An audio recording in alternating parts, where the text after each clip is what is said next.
Hi friends, എല്ലാവർക്കും ഷാനി വ്ളോഗിൻ്റെ പുതിയൊരു വീഡിയോയിലേക്ക് സ്വാഗതം. ഇന്നത്തെ വീഡിയോയിൽ നമ്മൾ സ്പൈഡർ പ്ലാന്റ് അഥവാ റിബൺ പ്ലാന്റ് എന്നൊക്കെ അറിയപ്പെടുന്ന കുറച്ച് വെറൈറ്റി ആയിട്ടുള്ള ചെടികളാണ് പരിചയപ്പെടുന്നത്.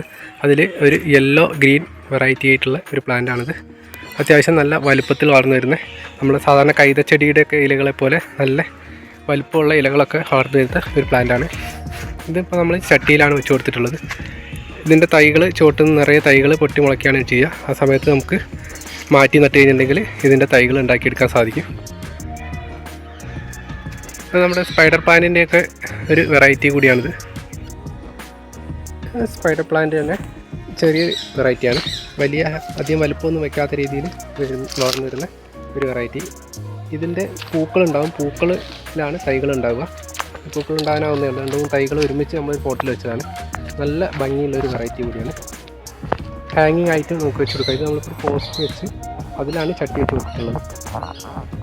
കൂടെ തന്നെ നമ്മൾ ബ്രസീലിയൻ ഫിലോഡെൻഡ്രോണാണ് താഴ്ന്നത്.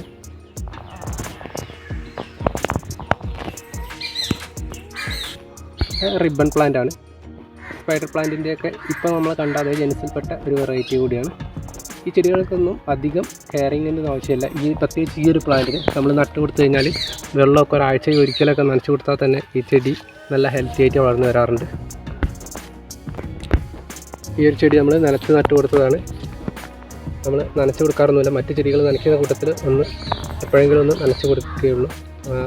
വേറെ വളങ്ങളും കാര്യങ്ങളൊന്നും ചെയ്ത് കൊടുക്കാതെ തന്നെ വളർന്നു വരുന്ന ഒരു പ്ലാന്റാണ്. നമ്മുടെ ചെടികളുടെ ഗാർഡൻ്റെയൊക്കെ ബോർഡറിലൊക്കെ നമുക്ക് സെറ്റ് ചെയ്ത് വെക്കാൻ പറ്റുന്ന നല്ലൊരു വെറൈറ്റി. നമ്മൾ നേരത്തെ കണ്ട അതേ വെറൈറ്റി തന്നെയാണ്. അതൊരു ചെറിയൊരു പോട്ടിൽ ഒരു തൈ വെച്ചതാണ്. അത്യാവശ്യം വലുപ്പം വെച്ചിട്ടുണ്ട്. ഇനി മറ്റൊരു പോട്ടിലേക്ക് വെക്കാനുള്ള വലുപ്പം വെച്ചിട്ടുണ്ട്. ഇത് നമ്മുടെ റിബൺ പ്ലാന്റ് ആണ്. ഒരുമിച്ച് ഉണ്ടായതായിരുന്നു. നമ്മൾ ഒക്കെ കൂടി എടുത്ത് നമുക്കിനി ഒരു ഗാർഡനിൽ സൈഡിൽ സെറ്റ് ചെയ്യാൻ വേണ്ടിയിട്ട് നമ്മൾ എടുത്ത് വെച്ചതാണ്.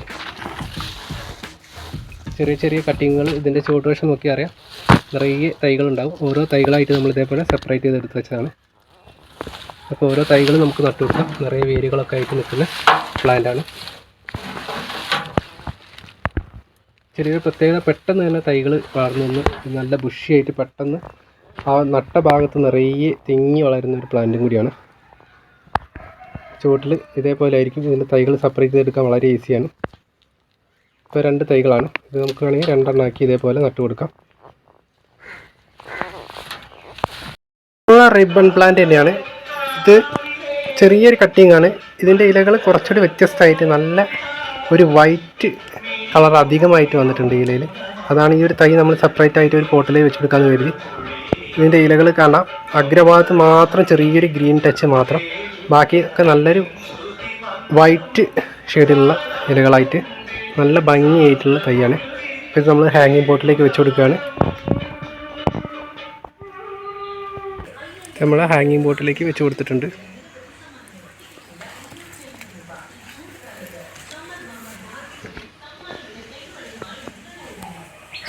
ഒരു പ്ലാന്റ് വേറൊരു വെറൈറ്റിയാണിത്. ഇത് നമ്മൾ ഹാങ്ങിങ് ആയിട്ടാണ് വെച്ച് കൊടുത്തുള്ളത്. നല്ലൊരു പോട്ടിൽ ഹാങ് ചെയ്ത് വെച്ച് കൊടുത്ത ചെടിയാണ്. കുറേ ബുഷിയായിട്ട് വളർന്നു വന്നിട്ടുണ്ട്.